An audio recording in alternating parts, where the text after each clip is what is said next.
The crowd gathered outside Kensington Palace buzzed with anticipation, all eyes fixed on the stoic ceremonial guard in his immaculate blue tunic and tall bearskin hat. A young boy in a wheelchair, gripping the armrests with trembling excitement, had managed to make his way to the very front. Everyone assumed they knew how the day would unfold. A crisp ceremony, guards marching in perfect unison, and not a single soldier breaking formation. But then, in a moment that left the onlookers speechless, a guard suddenly stepped off his post and walked directly toward the boy. It was a brilliant summer afternoon, the kind that made the grand facade of Kensington Palace glow under the sun's golden rays. Tourists lined up behind metal barriers and crowded every vantage point along the parkway, cameras clicking, phones held high, all awaiting the renowned changing of the guard ceremony. Among the sea of faces, 9-year-old Noah sat in his wheelchair, his small hands fidgeting with excitement. His mother, a kind-faced woman with soft brown eyes, stood protectively behind him. Ever since he was little, Noah had dreamed of seeing a real-life palace guard up close, so close he could hear the rhythmic stamp of their boots on the gravel. But as the minutes passed, he felt the press of the crowd around him.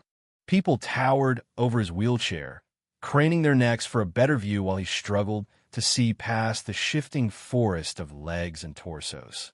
To make matters worse, some eager tourists jostled aggressively for position.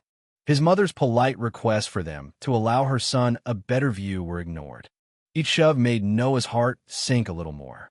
Yet, through the sea of movement, his eyes never left the bright blue tunic and tall black hat of the guard standing motionless before the palace gates.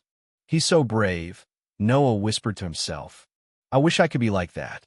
He had no idea that this moment would shape his memory forever. Just as Noah was about to give up on getting a clear glimpse, a commotion erupted behind him. A man with a large camera bag was pushing his way forward, snapping impatient commands. "Move it! I need to get this shot." His mother turned to him, explaining that Noah was in a wheelchair and couldn't move easily, but the man paid no attention. The tension in the crowd grew. A few onlookers tried to reason with the photographer, urging him to be considerate. He scoffed, rolling his eyes. "I didn't travel all this way to stand behind a kid in a chair." All the while, the guard up ahead remained perfectly still, eyes fixed forward, his expression unreadable. Noah's mother attempted to shift her son a few inches, hoping to defuse the situation, but the man merely followed, intent on forcing his way to the front. Bystanders were growing visibly annoyed. A few kind strangers stepped in, trying to shield Noah and his mother, yet an unshakable tension lingered in the air. The crowd murmured in hushed voices, exchanging worried glances. Would the guard remain the impassive figure that tradition required, or was there a line that simply could not be crossed? The photographer's behavior only escalated. First, he took exaggerated selfies, blocking Noah's view completely. Then, dissatisfied, he began speaking loudly, ridiculing the stiffness of the ceremonial guards. "They don't even blink," he jeered, stepping dangerously close to the soldier. The guard remained stone-faced, rifle gripped firmly in his gloved hands. Then, in a moment that stunned everyone, the man turned back toward Noah. "Look, kid, this is what they do," he sneered, shoving his face into the boy's personal space. Noah flinched, his small fingers tightening around his mother's. And then, in an act that shocked the entire crowd, the man kicked the wheel of Noah's chair. A collective gasp rippled through the onlookers. The palace courtyard fell into a stunned silence. Surely, the guard wouldn't move, right? Noah's mother pulled him closer, panic flickering across her face. Someone in the crowd shouted, "Hey, leave them alone." The tension was so thick it felt suffocating. Bystanders began forming a protective semicircle around the boy. Off to the side, a palace official looked on with concern. Then, something completely unexpected happened. The guard moved. At first, it was only a subtle turn of his head, just enough to acknowledge Noah and the man beside him. A murmur spread through the crowd. "Did he just move?" someone whispered. A tiny gesture, yet it sent a bolt of anticipation through the onlookers. Then, Without hesitation, the guard pivoted and stepped out of formation. Gasps erupted.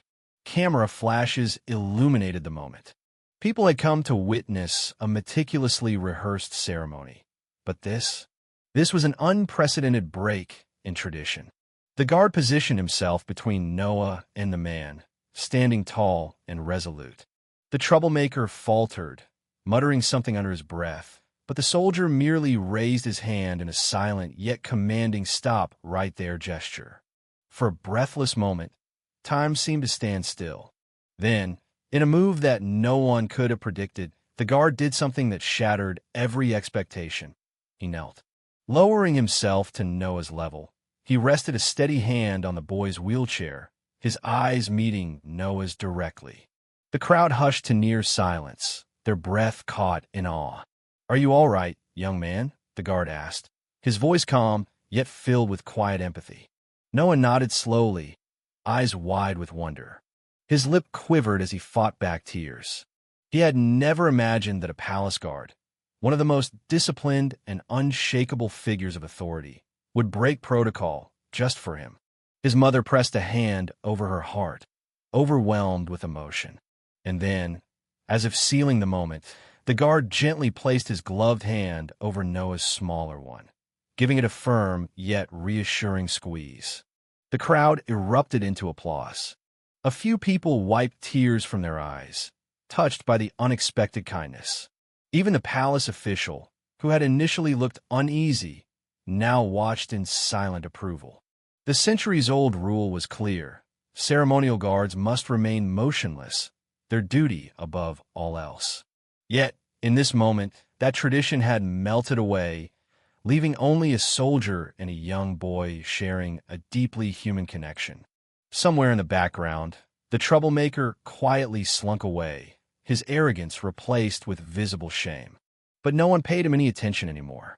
As the ceremony concluded, a second guard stepped forward. For a fleeting second, the crowd wondered, would he reprimand his comrade? Would there be consequences for breaking formation? But instead, the second soldier simply gave a respectful nod and stepped aside, allowing the first guard to guide Noah's wheelchair closer so he could witness the full ceremony. A silent acknowledgement, a statement that sometimes humanity must come before protocol. That evening, footage of the moment flooded the internet, amassing millions of views.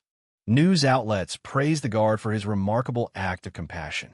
Some debated tradition versus empathy, but the overwhelming sentiment was clear: kindness transcends even the oldest of rules.